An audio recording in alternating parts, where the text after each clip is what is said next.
लेकिन ये होता कैसे है, चलिए जानते हैं। नारियल के पिछले हिस्से में 3 छेद होते हैं, जिनमें से एक छेद काफी सॉफ्ट होता है। इस छेद के जरिए फूलों की कलियों को नारियल के अंदर डाल दिया जाता है और इसे बंद कर दिया जाता है।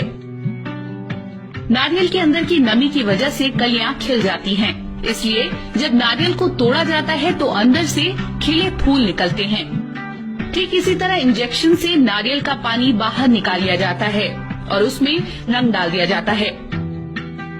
बस फिर जैसे ही नारियल तोड़ा जाता है, अंदर से खून निकल आता है।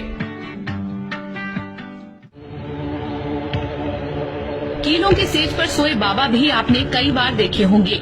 उनका ये दावा होता है कि ऐसा वर्षों की तपस्या और योग से संभव हो पाता है। तो आपको बता दें, ऐसा बिल्कुल भी नहीं है। ये इसलिए हो पाता है क्योंकि हर कील पर समान भार डालने से ये चुभती नहीं।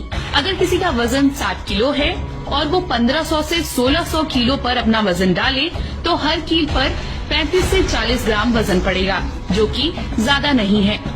कीलों के बेड पर सोते समय बाबा पूरा भार इस पर नहीं डालते, बल्कि साइड में हाथों पर डालते हैं। लेटने के बाद ही वो अपना हाथ हटा लेते हैं। अगर कीलों की संख्या कम कर दी जाए तो ये चुभ सकती हैं, लेकिन ज्यादा कीलों की वजह से चुभती नहीं।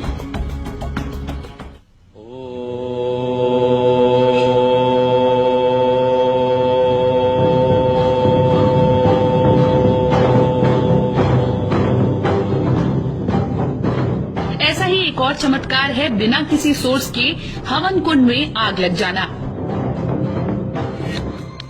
इस चमत्कार के पीछे छिपा है केमिकल रिएक्शन, जिसके लिए जरूरत है पोटेशियम परमैंगनेट और ग्लिसरीन की। हवन कुंड में पोटेशियम परमैंगनेट को बारीक पीस कर इस्तेमाल किया जाता है और घी की जगह ग्लिसरीन डाला जाता है। पोटेशियम परमैंगनेट में ऑक्सीजन की मात्रा बहुत ज्यादा होती है और ग्लिसरीन एक कार्बोनिक कंपाउंड है। दोनों के मिलने पर एक्सोथर्मिक रिएक्शन होता है, जिससे इतनी गर्मी निकलती है कि कुछ ही देर में आग लग जाती है।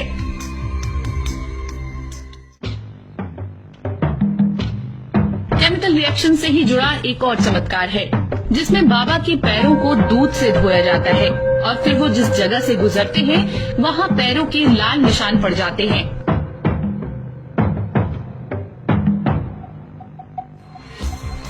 इसके पीछे छिपी है हल्दी और चूना।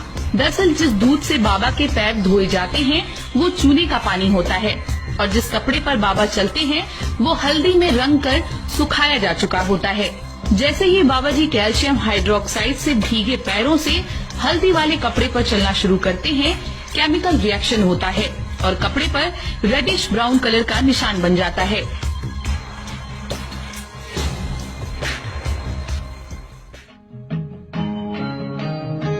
बाबाओं पर विश्वास करते करते लोग मान बैठते हैं कि वो कुछ भी कर सकते हैं, क्योंकि उनमें अपार शक्तियां होती हैं। जैसे कि बल्ब का शीशा खा लेना।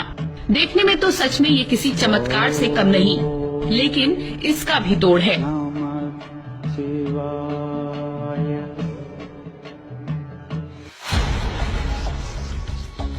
बल्ब जिस शीशे से बनता है वो होता है सोडियम कार्बोनेट, यानी कि कपड़ा धोने वाला सोडा। अगर बल्ब के शीशे को पीस दिया जाए तो ये सोडियम कार्बोनेट और सिलिकॉन डाइऑक्साइड बन जाता है। ये दोनों ही शरीर के लिए नुकसानदायक नहीं होते। इस चमत्कार से पहले और बाद में बाबा जी केला जरूर खाते हैं, जो उनके गले में एक प्रोटेक्टिव लेयर बना देता है। इसका ये फायदा है कि जब शीशे को पीस कर खाया जाता है तो ये गले या फिर शरीर में नुकसान नहीं पहुंचाता। तो ऐसे किसी भी चमत्कार पर विश्वास करने से पहले इसके पीछे छिपे तथ्यों को जानने की कोशिश जरूर करिए और ऐसे किसी भी अंधविश्वास से बचिए। Report news and science.